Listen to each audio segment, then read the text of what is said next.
नमस्कार, मैं हूं आपका दोस्त विजय विद्रोही। आप मुझसे जुड़ चुके हैं, इसके लिए आप सबका तहे दिल से शुक्रिया। अगले 8-10 मिनट में आपसे जुड़े रहने की कोशिश करूंगा। हमारे खास कार्यक्रम विजय फैक्टर में आप सबका स्वागत है। तो क्या देश के एक बहुत बड़े पॉलिटिकल नेता की बेटी से प्रधानमंत्री नरेंद्र मोदी को एक बार फिर निराशा हाथ लगने वाली है? क्या प्रधानमंत्री नरेंद्र मोदी ऑपरेशन सिंदूर के बहाने अपनी सत्ता में पकड़ मजबूत करने के साथ साथ विपक्षी पार्टियों में फूट पैदा करना चाहते हैं, और क्या इसका ये दांव में वो कामयाब हो पाएंगे? क्या प्रधानमंत्री नरेंद्र मोदी महाराष्ट्र के बहाने बिहार को, यानी शरद पवार के बहाने नीतीश कुमार को साधना चाहते हैं? क्या प्रधानमंत्री आनंद शर्मा, सलमान खुर्शीद, शशि थरूर, मनीष तिवारी पर डोरे डाल रहे हैं? क्या इसमें भी कामयाब हो पाएंगे?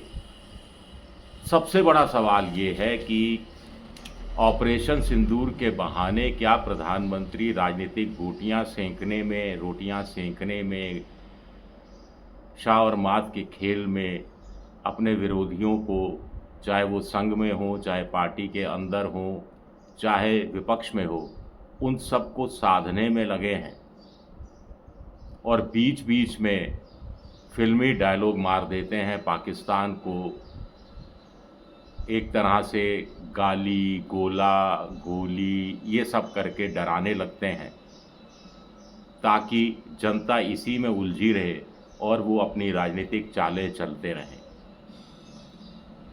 ताज़ा मामला महाराष्ट्र का है, सुप्रिया सुले का है। सुप्रिया सुले को जो प्रतिनिधि मंडल अलग अलग देशों में भेजे गए हैं, उसमें एक प्रतिनिधि मंडल की मुखियागिरी सौंपी गई है। बहुत बड़ा सम्मान है। जाने से पहले वो प्रधानमंत्री से मिली, ये भी कोई खबर आ रही है। शरद पवार चाहते हैं कि उनकी बेटी को मोदी मंत्रिमंडल में केंद्रीय मंत्री का पद मिल जाए। मोदी चाहते हैं कि एनसीपी का मर्जर हो जाए। अजीत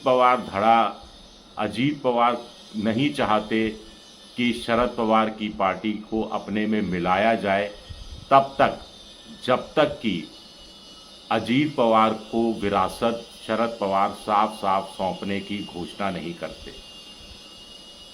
अजीत पवार की पत्नी नहीं चाहती कि शरद पवार की पार्टी से मिला जाए, क्योंकि बारामती में सुप्रिया सुले के हाथों लोकसभा चुनाव में अपनी हार के गम को अभी वो भुला नहीं पा रही हैं। वो टीस, वो तंज, वो दर्द उनके दिल में बसा हुआ है।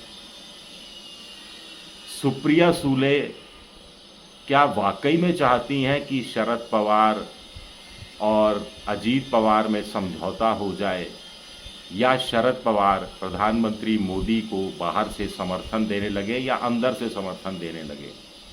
क्योंकि अभी तक जो चीज़ें देखी गई हैं, उसमें जब जब शरद पवार ने मोदी से हाथ मिलाने की कोशिश की, तब तक ऐन वक्त पर सुप्रिया सुले आड़े आ गई और उन्होंने ये मिलन नहीं होने दिया। मोदी जी की नज़र शरद पवार के 8 सांसदों पर है, जिसमें एक सुप्रिया सुले भी शामिल है।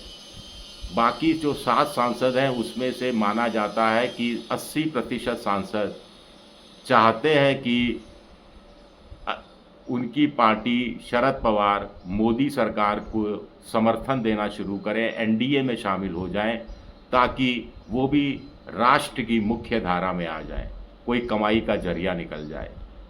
शरद पवार के मुट्ठी भर विधायक भी चाहते हैं कि एनडीए का हिस्सा हो जाएं, क्योंकि अभी उनके इलाकों में उनके विकास के कामों के लिए पैसा नहीं दिया जा रहा है, क्योंकि वो विपक्ष में है। अब बड़ा सवाल उठता है कि शरद पवार और उनके भतीजे अजीत पवार क्या चाहते हैं। इसको लेकर शरद पवार उद्धव ठाकरे और कांग्रेस दोनों को बेचैन किए हुए हैं। हाल में उनसे एक सवाल पूछा गया, एक पत्रकार ने, कि एनसीपी के दोनों धड़ों के बीच में कब मर्जर हो जाएगा, तो शरद पवार ने कहा, आई डोंट नो, मुझे नहीं मालूम। जिस नेता के कहने पर या ना कहने पर महाराष्ट्र की राजनीति में ना तो पत्ता फड़कता है और या फिर पत्ते फड़कने लगते हैं। अगर वो राजनेता कहे कि मुझे नहीं पता, तो इसका क्या मतलब निकलेगा। इससे पहले पूना के अंदर उन्होंने पत्रकारों से अनौपचारिक किस्म की बातचीत में कहा 9 जून को कि अगर रीयूनियन हो जाता है, दोनों धड़े मिल जाते हैं, तो दूसरे लोगों को हैरानी नहीं होनी चाहिए। दूसरे लोग यानी राहुल गांधी, दूसरे लोग यानी उद्धव ठाकरे, साथ ही साथ दूसरे लोग यानी अजीत पवार। लेकिन अजीत पवार नहीं चाहते ये मिलन हो। अजीत पवार के गुट का कहना है कि उनकी कोई बातचीत दोनों धड़ों के मर्जर को लेकर चाचा शरद पवार से नहीं हो रही है। अजीत पवार गुट के कुछ नेताओं का कहना है, जैसा इकोनॉमिक टाइम्स में और इंडियन एक्सप्रेस में खबर छपी है, कि अजीत पवार कुछ शर्तें मंजूर करा लेना चाहते हैं कि पार्टी पर उनकी पकड़ मजबूत रहेगी, उनको विरासत सौंपी जाएगी, भविष्य के एनसीपी के नेता, संयुक्त एनसीपी के नेता वो होंगे,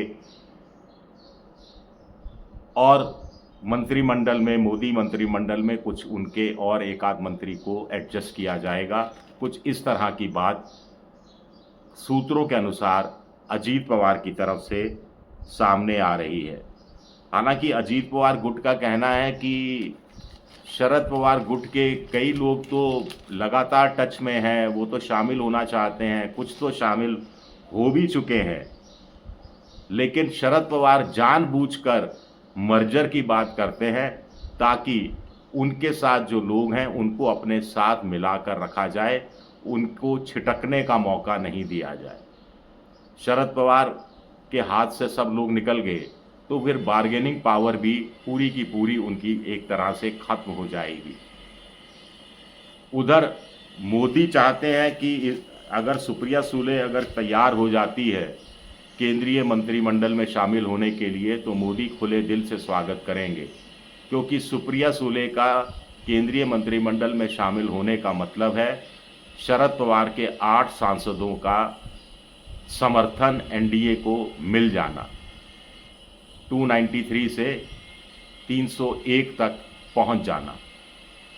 दूसरा, अगर ये 8 सांसद आते हैं तो फिर नीतीश कुमार की बार्गेनिंग पावर भी थोड़ी कम हो जाएगी, जिनके 12 सांसद हैं। 12 चले गए मान लीजिए, वैसे तो 12 कहीं जाने वाले नहीं हैं, उसमें से आधे तो कम से कम जाने वाले नहीं हैं, ऐसा माना जा रहा है मोटे तौर पर। लेकिन अगर चले भी गए तो चार की कमी हो जाएगी, 8 नए सांसद जुड़ जाएंगे और बहुमत में कोई कमी नहीं रहेगी। 293 नहीं तो 12 चले गए, 281 हो गए, 281 में 8 जुड़ गए, 289 हो गए, तो 293 नहीं तो 289। वैसे भी तमाम बड़े बड़े बिल मोदी सरकार पास कराती जा रही है बिना किसी दिक्कत के। तो ये चुनावी राजनीति घूम रही है। अब आप कहेंगे कि पहलगाम वाला इश्यू, पर्यटक इतने मारे गए, 28 पर्यटक मारे गए, 21 लोग शेलिंग से मारे गए, यानी करीब 50 लोग मारे गए, तो क्या देश के सबसे बड़े नेता को, 8 सांसदों को अपने साथ लाने की ज़्यादा ललक है? और पाकिस्तान को जो रोज़ लालत मनालत की जा रही है, ज़ोर शोर से सिंदूर दौड़ रहा है नसों में वगैरह, जो बातें कही जा रही हैं, ललकारा जा रहा है, वो सिर्फ देश की बीजेपी के प्रति, मोदी जी के प्रति समर्पित उन लोगों को फिर से उम्मीद से बनाए रखने की ज़रूरत महसूस की जा रही है, जो पहले निराश नाराज़ बताए जा रहे थे। बड़ा सवाल ये भी उठता है। शुक्रिया मेरा ये वीडियो देखने के लिए। पसंद आए तो लाइक कीजिए, सब्सक्राइब कीजिए, शेयर कीजिए।